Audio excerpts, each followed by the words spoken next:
Okay, I just hit broadcast.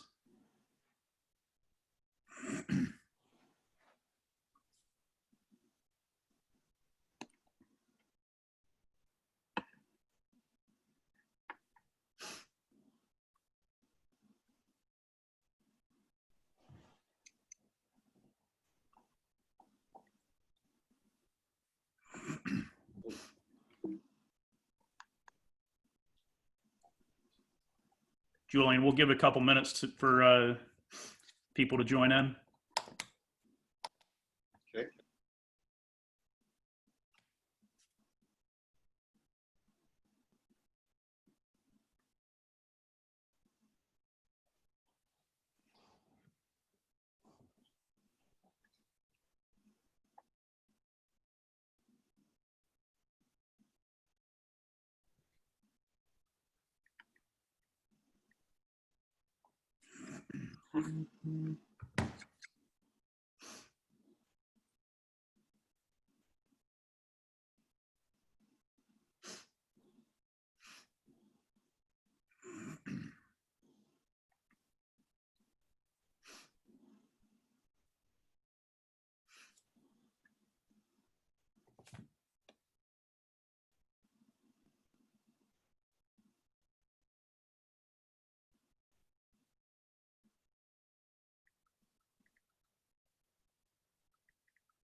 All right. About ready to get it started? Sure. We're just waiting. Had a couple technical difficulties early on. I want to welcome everybody. My name is John Norum, the Director of Travel with Lee Mount Vernon, and I definitely appreciate everybody joining us this evening. I hope everybody is safe and well, and it looks like the weather finally turned to where it might be summer now with the 90-degree weather this afternoon. This evening, we'll be discussing our rising U9 travel program at Lee Mount Vernon, and hope to answer any questions that you might have. One of the things that I would like to ask is that if you look at the bottom of your screen, there will be a chat window. If you do have any questions throughout the presentation, any of the slide decks, feel free to go ahead and just type a question in. It will be directed towards the panelists, and then at the end we'll go ahead and have a question and answer, and hope to answer any questions that you might have. With us tonight on the panelist, we have our Director of Technical Development, Julian Lee Chang. We have our Director of Coaching for the U9 to U13s, Fabian Lewis. Our U9 and U10 girls coach, Academy head coach, is Marla Duncan. And our U9 and U10 boys Academy head coach is Ricardo Lewis. Lee, next slide. So thank you, John. Thank you all again for attending. We want to first start off with our philosophy. Individual player and personal development is our first and foremost priority, aside from the health, safety, and well-being of all of our members. Especially the younger age groups, our coaching staff, led, as John mentioned, by Ricardo Luis and Marla Duncan, will be focused on building the technical, tactical, physical, and psychological foundation of the players to establish, set the stage for them in the long-term development plan. Our objective is individual self-empowerment, building their passion for the game, inspiring confidence, creativity, and leadership. This takes precedence over all else, i.e. winning, excessive travel, and any sort of glory hunting, if you will. Our primary goal is the long-term development and preparation of each player to achieve success on and off the soccer field beyond the club. There will be, the four components to the player development process: is the technical, tactical, physical, and psychological. In At this stage, in terms of technical development, the focus will be on building their foot skills to facilitate their self-expression on the field and with the ball in order to evade opponents as well. We'll be working on various techniques to strike the ball in passing and shooting, as well as multiple ways to receive the ball on the ground and out of the air. In terms of tactical development, very basic positioning, how they're going to provide movement and support off the ball to their teammates, when and how to improvise with the ball using their foot skills, when to dribble versus when to pass the ball, as well as the tactical implications of each of the technical skills that they'll be applying in the game. In physical development, we'll be working on, as we would in an age and level appropriate way throughout all the age groups, for speed, quickness, stamina, strength, agility, balance, and coordination. In terms of psychological, psychosocial development, we begin building mental toughness and resilience, a sense of responsibility and autonomy over their own play and over their own development, sense of confidence and creativity, enhancing and building their focus and concentration. We want to inspire independent thinking, problem-solving skills, and start teaching them goal-setting skills, how to create a roadmap for themselves to get where they want to go, both within the game and outside the game. And here John will talk about the commitment to a travel program. You're on mute, John. Thank you, Lee. As Lee mentioned, our goal in our club isn't necessarily one-sided just towards soccer. Obviously, character building it is very big on what we're about, and I hope that some of the life skills that they learn through sport will obviously carry through into their adult lives. With the travel program, obviously that there comes a little bit different level of commitment. Typically, rec programs are broken into where it's more seasonal. Travel program is a year-round program where we do have typically 2 to 3 training sessions per week. Definitely during the core seasons of, in a normal year, typically the core season is mid-August to early to mid-November, and then picking back up in early March through Memorial Day weekend. During those time periods, typically it is 2 to 3 training sessions a week. Anything outside of that for the winter, most teams will conduct training sessions 1 to 2 times a week. Based on the age group, typically the U9s and U10s will train indoor, unless if it's a mild winter, mild week where might be able to get some turf space. But more times than not, again, 2 to 3 times per week during the fall and spring, and then 1 to 2 times per week during the winter time. Obviously, we understand that school it is the priority for all of our families as their kids are growing up. We do abide by the Fairfax County scheduling. So any of the major holidays, typically there will be breaks. If it's Monday where there's a teacher work day, typically we'll go ahead and train. But if it is a major holiday, the club does allow the players to take that time off, maybe an extended weekend for vacation or visiting family. 2 leagues that we are member club in is CCL, which is Club Champions League, and NCSL, which is National Capital Soccer League. Both of these for the rising U9s and then and U10s, that they typically are going to be more regional.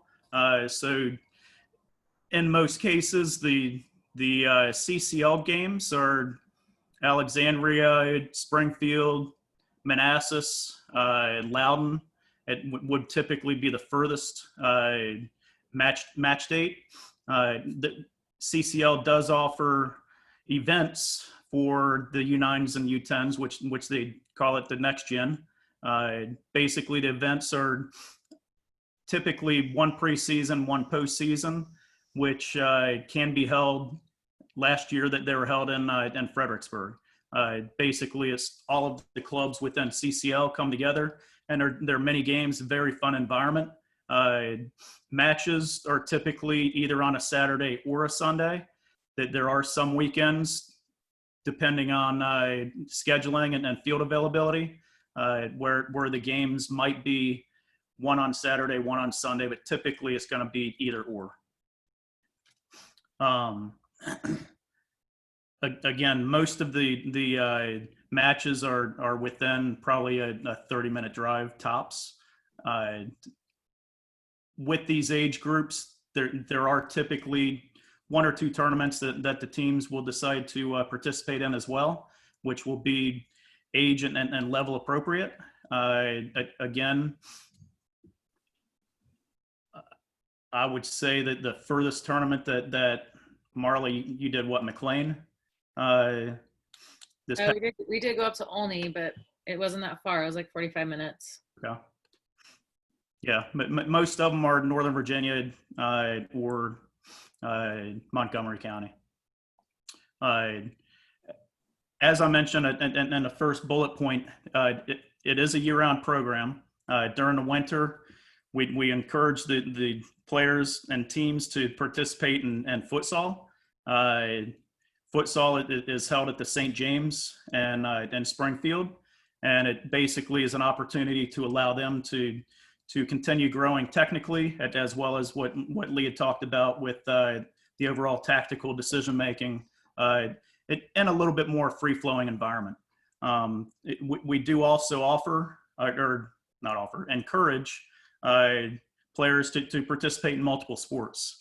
Obviously, that there's been a lot of science behind it, showing less injuries.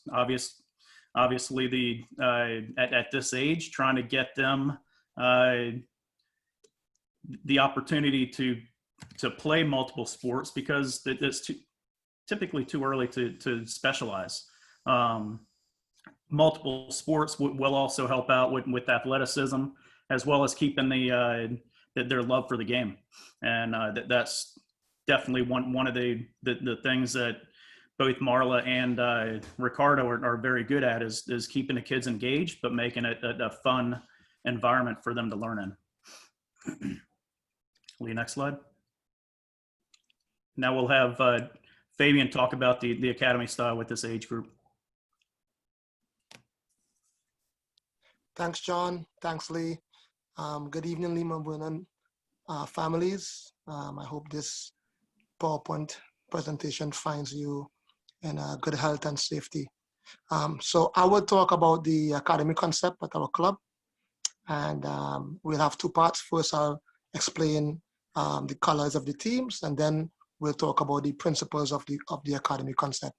So first, what is the academy concept? We are at our club, all the teams at our club are considered the Patriots.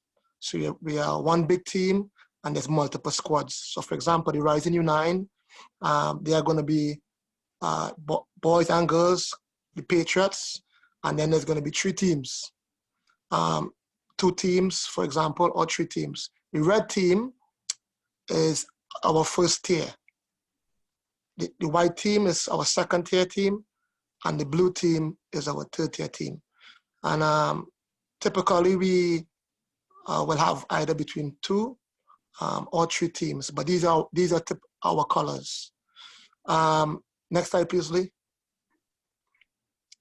So now let's talk a little bit about the principles. So the academy concept is implemented from U9 all the way to U15. Okay. From a coaching standpoint, there is two things that is very important to know. There's the academy head coach, which oversees the entire age group, whether it be red, white, or red, white, and blue. And then there's the team head coach. So for every team, there's going to be a head coach. The red team will have a coach. The white team will have a coach. The blue team will have a coach. The academy head coach overlooks and mentors the development of our players. All right. The team head coach is the person responsible for going to the games and taking the lead for each game on the weekend. However, the academy head coach would also be mentoring the team head coach in training, in matches, just so that we can all cooperate and help each of the players, as they play on the weekend. I'm sorry, I'm having a difficult time with 1 second. Okay, one of the responsibilities for the academy head coach is to attend and evaluate at least one match per season for each team and age group. So for example, Rising U9 Girls, Coach Marla Duncan, she'll be responsible for attending at least one game for the white and one game for the blue. And that way she gets to see all the players within the age group in their playing environment. She will be responsible for taking the lead of the academy. Now let's talk about the player development approach of the academy model. Why do this academy model? Well, it's standardization. It leads to standardization and consistency in training for all players within the academy. It allows fluidity in player movement across the squads to encourage competition and also to foster player development. It also allows for cross-interaction and integration of the staff and players within the age group. It's very important for our coaches to know every player within that age group, so that coach can have a personal relationship with the player in practice, in games, and even in everyday life, and ultimately helping the player with the overall development. And finally, establishing a player pathway and opportunity for each player to be at the right level at the right time to enhance player development process. So what that means is we don't want to put a player on one team and have a little island.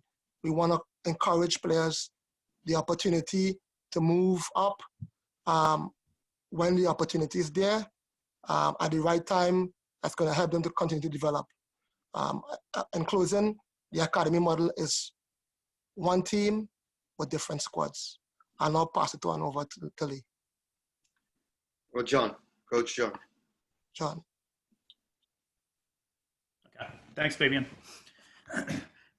I'll discuss real briefly the technical structure of the club. As I mentioned earlier, I'm the director of travel, so I kind of oversee the entire travel program. Coach Lee, or Coach Julian, is the director of technical development. He basically establishes the curriculum, kind of oversees training sessions to ensure that our coaches are implementing the curriculum. And obviously, Fabian, being a director of coaching, would also help support Coach Lee in that facet, as far as ensuring that coaches are both following the curriculum, but also doing what's in the best interest of all of the kids developmentally. And within the academy structure, it's very important that we collaborate, not just with the directors and throughout the structure, but also have Ricardo and have Marla, where we collaborate with them as far as training sessions. And as Fabian had mentioned previously,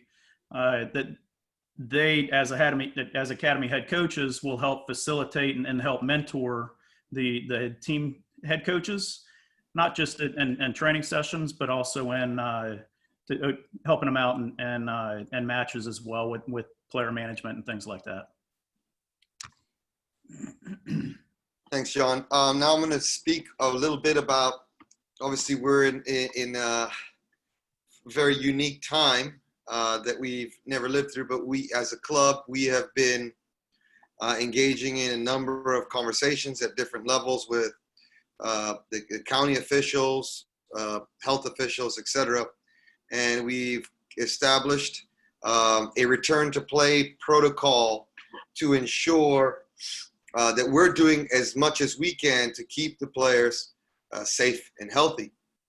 I won't go into all of the details, but just speak briefly on, and as you can see, we have a 4-phase approach where we begin in the first phase with small group training, creating what we call cohort groups, the training groups that remain the same to avoid contagion through that entire phase. Now, this phase 1 does not correlate to phase 1 of Virginia State's opening of the economy. This is our phased approach that's specific to returning to play and resuming in full phase 4 of full normalcy of participation in the sport. Within phase 2, we increase the group size. By phase 3, we start to incorporate limited contact. And this is just an outline that's open to adjustments based on a number of different factors, such as our county, state, CDC guidelines and regulations. So we have established extensive contingency planning based on the 3 scenarios or outcomes of as we move forward in a return to play. Scenario 1, which is looking increasingly likely as Virginia moves towards phase 2 of resumption to and easing up on restrictions to physical and social distancing. This is scenario 1. Our fields open during summer, and our phase return to play will begin that I just showed you guys in the previous slide. Scenario 2 is the fields remain closed until sometime during the fall, and then we will then use that time to engage in a distance learning program that where we have began in the spring, and moving into the fall, we have a much more enhanced and rigorous program in place. Scenario 3, there's a mixture of distance learning and outdoor activity, because there may be a factor where, due to our phase return to play and the amount of space that we are given, and we have to less players on the field due to keeping the players distanced in that phase 1, that we would do a mixture of some distance learning via Zoom sessions, as well as outdoor activity. With scenario 2, there will be, John, correct me if I'm wrong, a 15% credit that will be applied to the later payments if we are in scenario 2, scenario 2. Correct, John? Correct. If the fall season is canceled, if the league play is canceled, then there will be a 15% credit that will be applied. Right. Thank you. So what our distance learning program is, we have begun this spring. We are very proud of our staff, technical and coaching staff, adapted very quickly to setting up. What we've done is we're currently doing 2 sessions per week with both technical and tactical components. And we've set up an online resources for the players, as well as giving live sessions every day of the week, Monday through Friday, with technical training, athletic performance training, and goalkeeper training.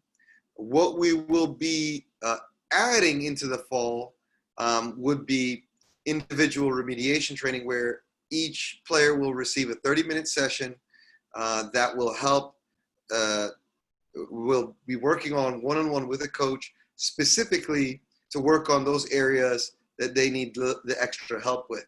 We'll be adding functional training, which is position-specific training, and supplemental player education, covering topics such as nutrition and some basic sports psychology.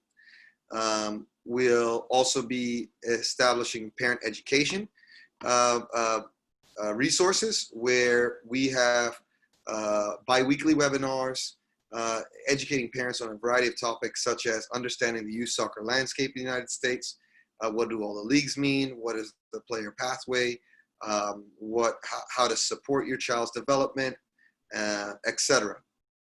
What we're most proud of is that we are developing a learning module system where it goes in 1 month increments, where we will have a progression in 1 month, and at the end of the month, the players will be tested on all of the content that had been delivered, and so that we can find at the end of each month where those players are lacking, either in the theoretical, in terms of tactical, and the other information, and the technical benchmarks that we establish each month. That way the players, the coaches, and the parents can all track and measure the progress of each player. And this will be, the distance learning will be a part of our program regardless of the scenarios, but depending on the scenario, there will be different levels of the distance learning. If we have the phase return to play, then there will be a very limited distance learning containing parent education and some of the functional training. If we move in and out of the different scenarios in that event, we have the ability to adapt and adjust depending on what the changing and current reality is. Excuse me. And John will talk about our registration fee structure. Unmute again, sir. Thank you, Lee. Briefly to discuss the registration structure for the U9s and U10s. Actually, across the board, since we are doing an academy structure within each age band, the cost or club registration fees are the same regardless of which level which team the child plays on. Primarily based on the fact that each kid will be getting the exact same training session that's led by typically our most senior coaches within each age group. The club fees, a couple things regarding those. First and foremost, that a lot of our families choose to enroll in an installment payment plan, which basically there's a down payment and then 7 additional payments that are spread out on a month over 7 months. Obviously, with the current situation that we're all experiencing, we are delaying the start of payments until there's a little bit more clarity with regards to the overall impact. So uniforms, this is the first year on our uniform cycle, which is typically every 2 years. Uniforms for the youth sizes are typically $140, and that would include obviously 2 sets of jerseys, 2 sets of shorts, and 2 pairs of socks. For goalkeepers, obviously, there are no set goalkeepers at U9s or U10s. Typically, that's more of a specialized position that doesn't come into play until older age groups. Team fees are ones that each team, as I mentioned earlier, will typically plan out some activities or events that they want to do throughout the year. With the U9s and U10s, that, as I mentioned earlier, the league offers essentially 3 or 4 events, one at the start and one at the end of each season. And if a team chooses to do a tournament,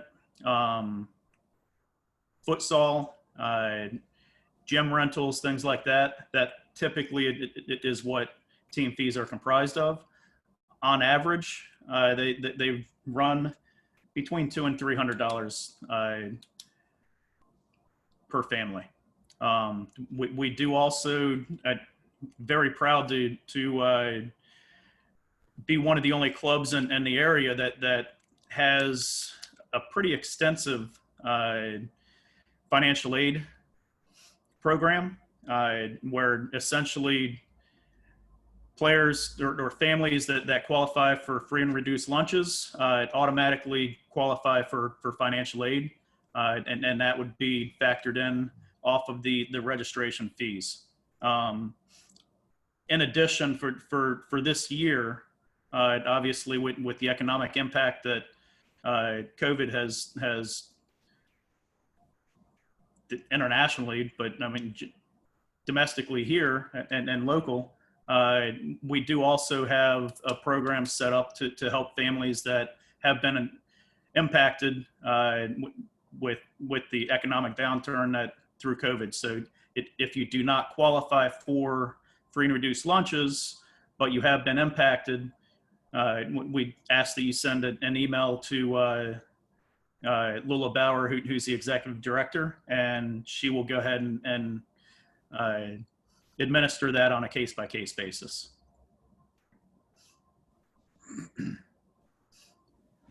Now I'll go ahead and I've introduced both Marla and Ricardo earlier, but I do want to go ahead and allow each of them to talk about themselves a little bit, as well as what potentially their coaching philosophy is. And I'll introduce Marla first. She's entering her 3rd year with Lee Mount Vernon.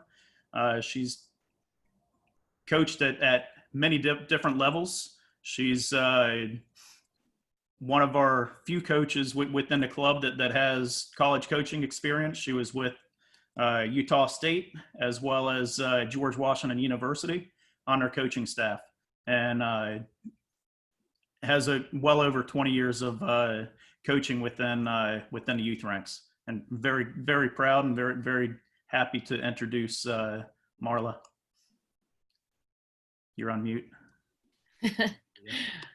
Hi, everyone. As John said, I'm Marla. This is my 3rd year with the club, and I'm from Southern California. So I've actually coached youth soccer in 3 different states, California, Utah, and Virginia.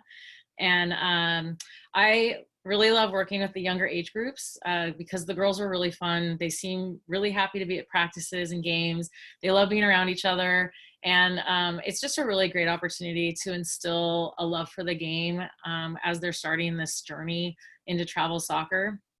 And it's also a great opportunity to develop them not only as players, but also as young women.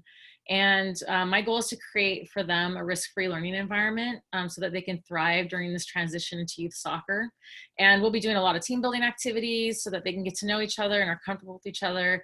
And this environment will allow them to have more confidence as they go through this learning curve to learn more about the game, and they'll learn more about each other. And so it just makes it really fun. They become like a family, and I look forward to working with your daughters, and I can't wait to meet them. Thanks, Marla. Now I'll go ahead and introduce Ricardo. He's been entering his 4th year with the club. Just recently obtained his USSFC license and is approaching 15 years of youth coaching experience. So go ahead and hand it off to Ricardo now. Yeah, thank you everyone for joining us. And like Marla said, this is a great and exciting time for kids, entering travel soccer at U9s. Lots of fun, great opportunity for them to really learn the game. One of the things I feel is really important with players at this age is to really develop a love and passion for the game that will make them want to come out like every single day. And with that passion for the game, it just makes their development, their growth, their learning so much more fun and, easier to really develop the player. And then within that development, some of the things I value a lot are the technical aspects, including technical skills, foot skills, ball manipulation, really being creative in 1v1 scenarios, passing and receiving is very important for them in order to start working as a team as well. And then also really build their decision-making on the field, both in practice and in game day. And within those technical aspects, I really looked to instill confidence in those players to not only perform it in practice, but take it to the game day, just so that they can feel confident walking onto the field on game day that they're going to be able to perform the same moves and same technical skills that they've learned in practice in games. And at this age, their kids are really sponges. They are able to absorb so much information, and via repetition and, just being able to reinforce what they're doing is the right thing. It really helped them develop. And, I really look to challenge them in practice and make it competitive so that their game day experience is easier. A lot of the learning is done in practice. The game time, that's where they have fun. That's where they just really let go and show their creativity. And we really want to encourage that. And at the same time, really work on their problem solving skills. I like to ask players to solve problems, game scenarios, and not really tell them what to do. This is really when they start really developing their mind frame for the game. And so I'm really excited. I really hope, to work with your child and, for many, many years to come. And I'm really excited to get back on the field. So really excited for that. Thanks, Ricardo. Lee, go back to the previous slide real quick. In addition to Coach Ricardo and Coach Marla, no relation. The boys' white team coach will be Luis Bravo, and the girls' white team coach is Kenza Alloway. But both of them Kenza actually played in the club and is now coaching after her college playing experience. So very excited for this age group. And, as I mentioned earlier on, I know there's been several families jump on.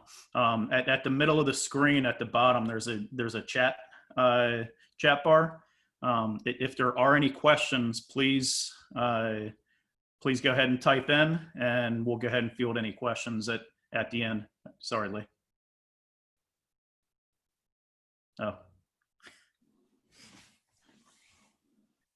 So on this slide, obviously, if you have any questions, please type away. We'll take some time to answer any questions that you have. The email information for Ricardo as the Academy head coach is on the top left, Marla on the top right.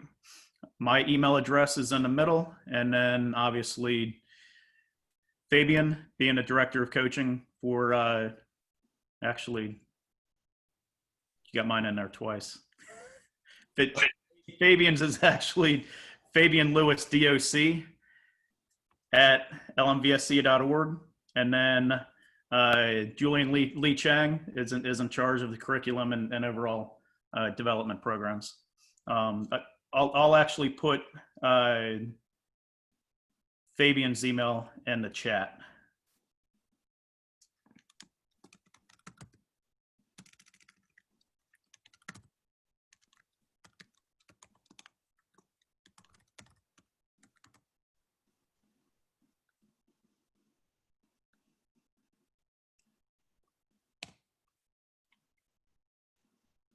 Okay, I just put Fabian's in the chat bar. Okay, have one question coming through. Can I, do you want me to take the questions, John? That's fine. That way I don't have to put my glasses on. Okay. Okay, so 1 second. I would like to direct this question towards Coach Lee. Question is, I would like to verify the age/grade and start date. It says U9, but my 2012 is still only 7. So I just wanted to verify we aren't a year too soon. That is correct. So it's really should say 9 and under 9 years old. Our current 9-year-olds were actually under 10. So it's all those birth years. We're speaking to kids born in years 2012 and 2013 are eligible. Kids born 2011 are too old. Thank you, Lee. There was another question that I think aligns exactly with what you just said. So I'm not going to share that question with you. Another question. Right now, there's 2 coaches for each age group. What if you have 30 plus kids sign up? In the event, in order to establish quality training groups, in the event of, if with 30 players, we would have 3 teams. We play 7v7 at these age groups. We want to keep the training ratio at the perfect balance. With too small of a groups are challenging to work with in certain activities and teach certain things, in particular in regards to tactics. So with 30 players in training, 30 players with 3 groups in training, we would break them into 2 training groups that would be led by both coaches. In the event on the boys side, we have Coach Ricardo Luis and Luis Bravo. On the girls side, Marla Duncan and Kenza Alawi.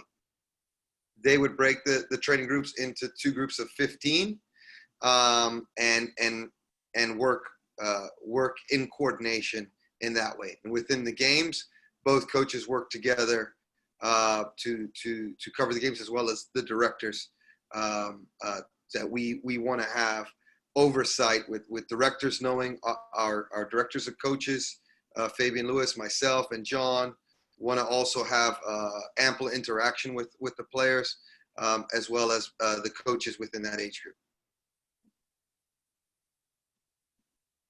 Thank you, Lee. Let me see.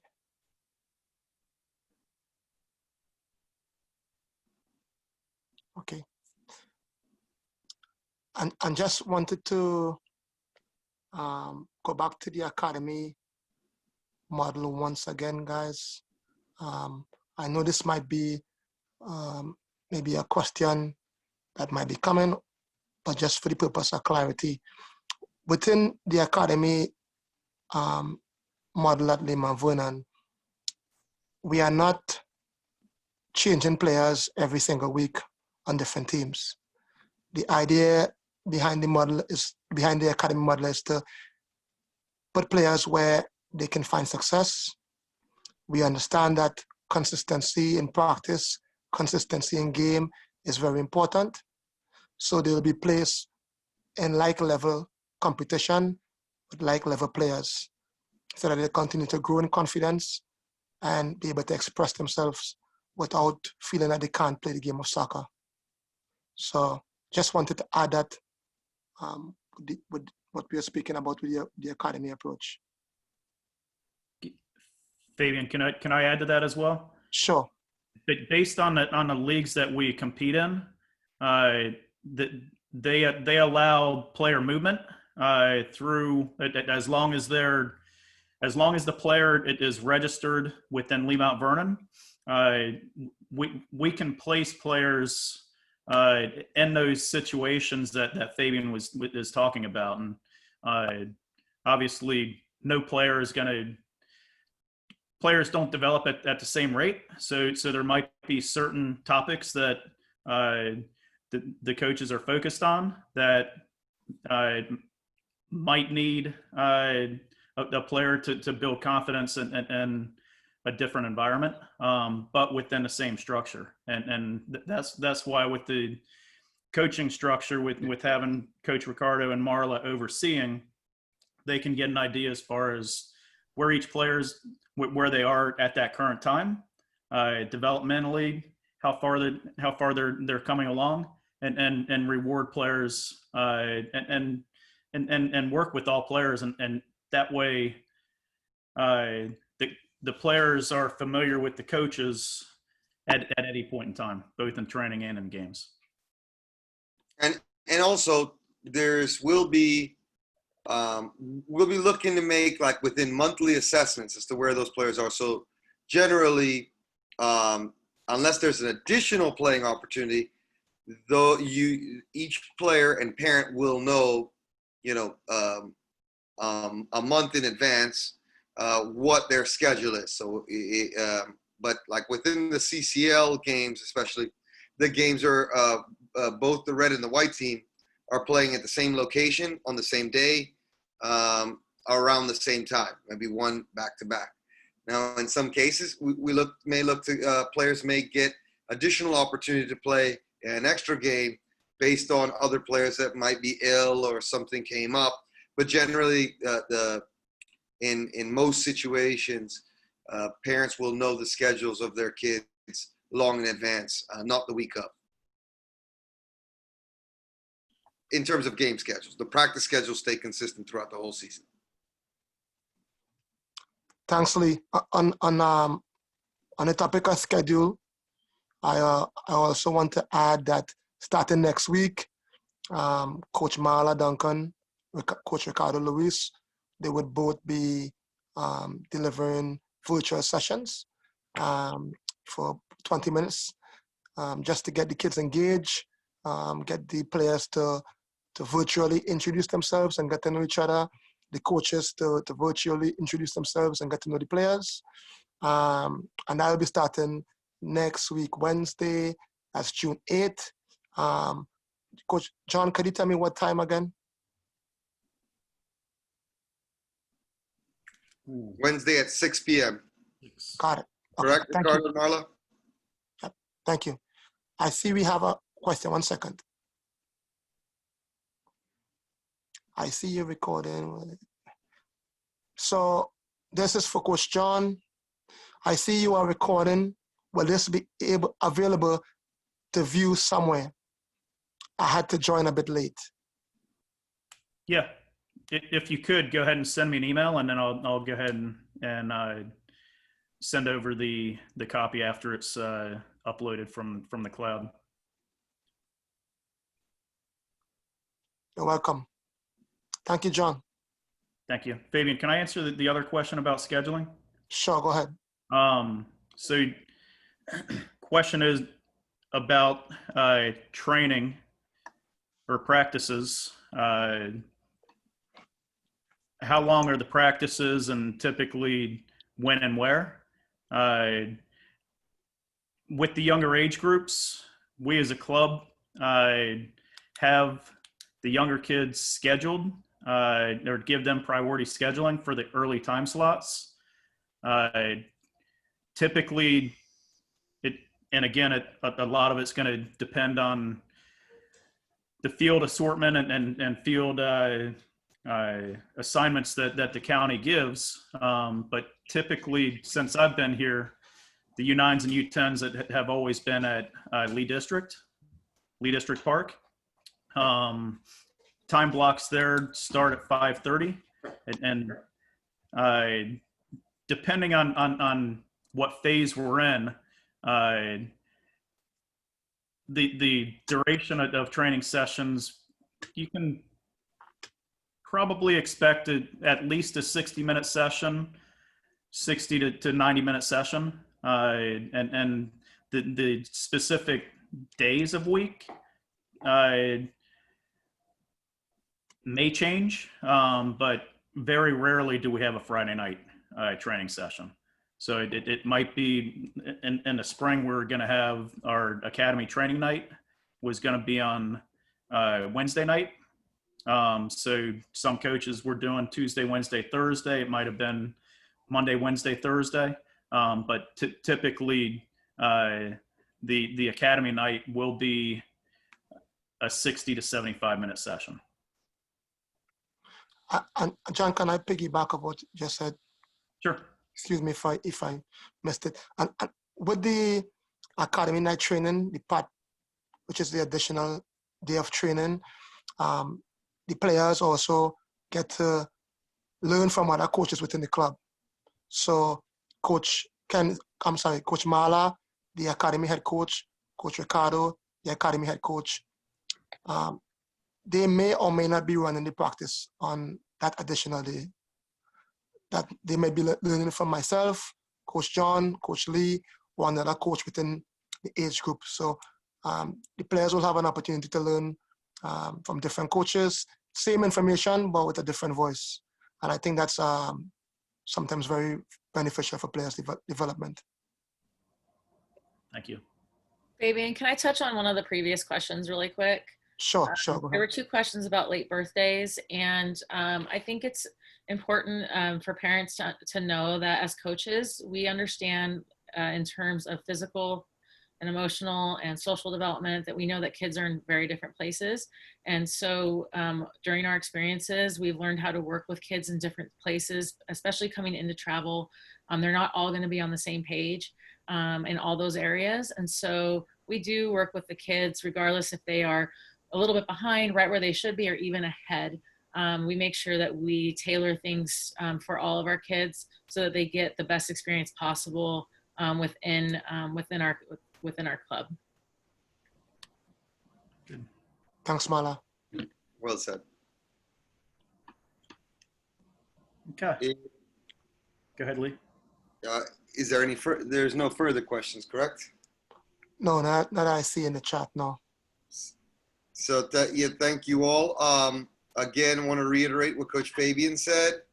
We will be having very, some short and sweet sessions led by our academy head coach via Zoom.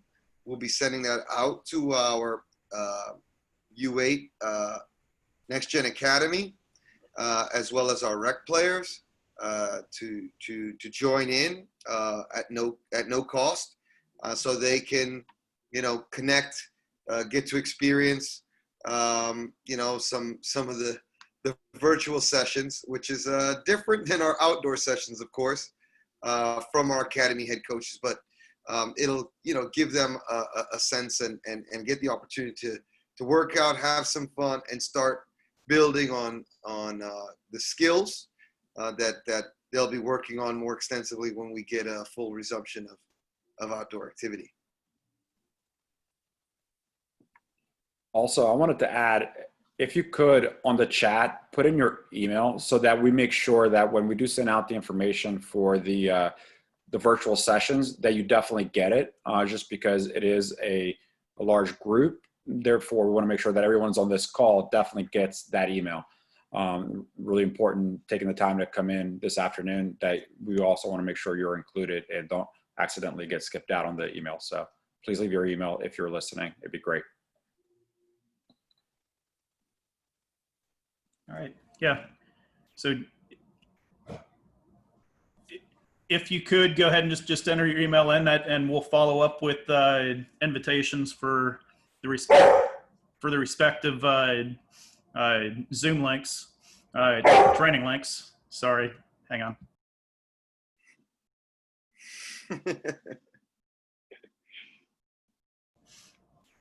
Zoom Live. And essentially the couple things that we really want to make sure that everybody is understanding that we are and we will continue to try to do the right thing, not just for the players, but for the families, for the coaches, and everybody involved. And at this point in time, obviously the virtual training, and I know it's probably the last thing anybody wants to do when they're working out of their own home, staring at the computer all day, and then go to a meeting, not even leaving your house and back on the computer. But obviously that's where we are currently until the physical distancing is relaxed a little bit. And at that point, it is when we'll start introducing it, as Lee talked about, with the phases, integrating the training programs where it's more in person, and you know, that's ultimately what where it's fun for us, and you know, hopefully that time comes sooner than later. And we're very appreciative of you taking time out of your busy schedules, and if you do have any questions, feel free to contact any of us, and we're definitely here to answer questions and help you through the process. But thank you again. Thank you. Thank you.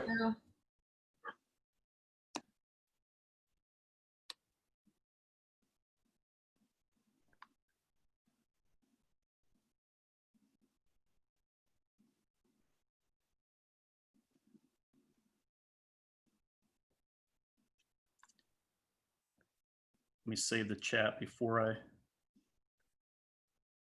close out.